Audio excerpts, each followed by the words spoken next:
Hey there, it's Bunny95. I have another dating story. Don't forget to like, comment, and subscribe. Last time I was talking about online dating. Well, this time I was actually set up on a date by a close friend of mine, and he hooked me up with some guy that he worked with. This guy made great money. We exchanged numbers, we were talking on the phone, we were exchanging pictures.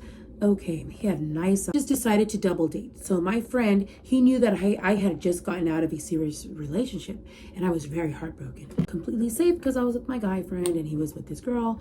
And we get to the restaurant. Guy, for whatever reason, in my experience, I'm not sure why, but these guys that I've gone on dates with, some of them have always lied to me about wearing prescription glasses. I'm not sure why. He tells me, yeah, I just want to let you know that those, my eyes in those pictures that I've sent you, those are colored contacts. I'm like, okay, no problem, right?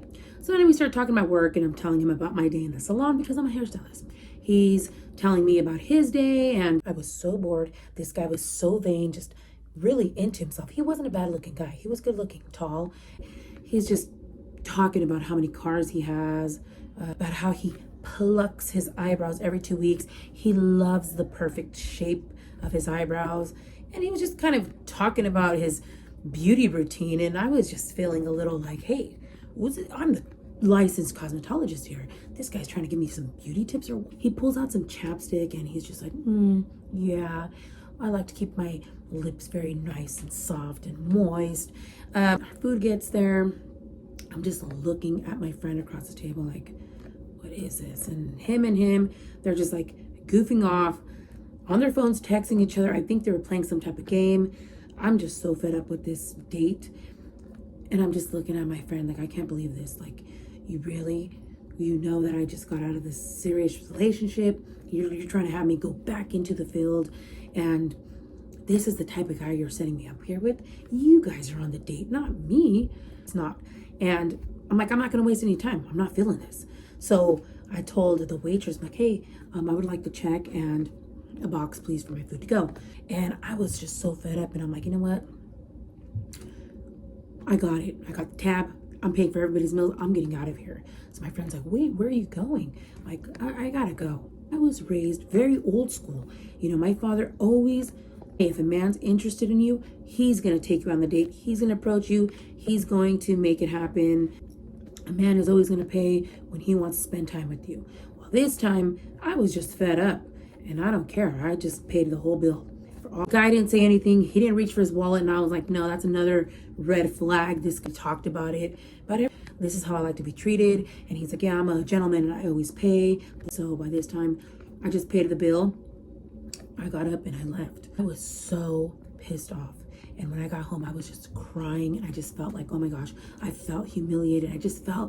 I was just so like, oh my gosh, like I just got out of a relationship and then I go meet this type of guy. Oh my gosh. I was really upset over the fact that my friend knew what I had just gone through, and he set me up with this guy. And I'm like, I think my friend had malicious intentions. Later that night, the guy had the nerve to text me, oh, hey, I'm not sure why you left, but I was gonna pay the bill. Why did you leave? Hey, by the way, do you want to come over to my place and have some drinks tonight and we can just talk and get to know each other more? I'm like, no, thank you. I was done with the whole date. I'm like, no, thank you. He texts me the next day. Hey, are you still upset? Hey, I just want you to know that I'm still in town. And if you want to hang out tonight, you're more than welcome, like, to come over to my place, or I can go pick you up. We can go out. I'm like, no, I did not feel the date. So I told him, I'm not interested in pursuing this any further with you. Thank you for your time. I just wasn't feeling it. I just don't think that we can hit it off in another date. Okay, so then a whole 2 weeks go by and I get home from work and my mom's all excited and she's like, oh my gosh, she's like, some guy just dropped off a big bouquet for you and it has a note in it. I'm like, oh, wow, really? So in my mind, I was like, having these hopes. And I'm like, oh my gosh, maybe it's my ex. Maybe he's coming back. I read the note and it's like, hey, Emily, I'm really sorry about our date. And I just want to make it up to you. So he made roses out of $20 bills And he was like, oh, just want to let you know that here, this is the money that I owe you because I didn't pay for the date. And I just feel really bad. I mean, how much? They were great arrangements. It was a great arrangement. It was very creative.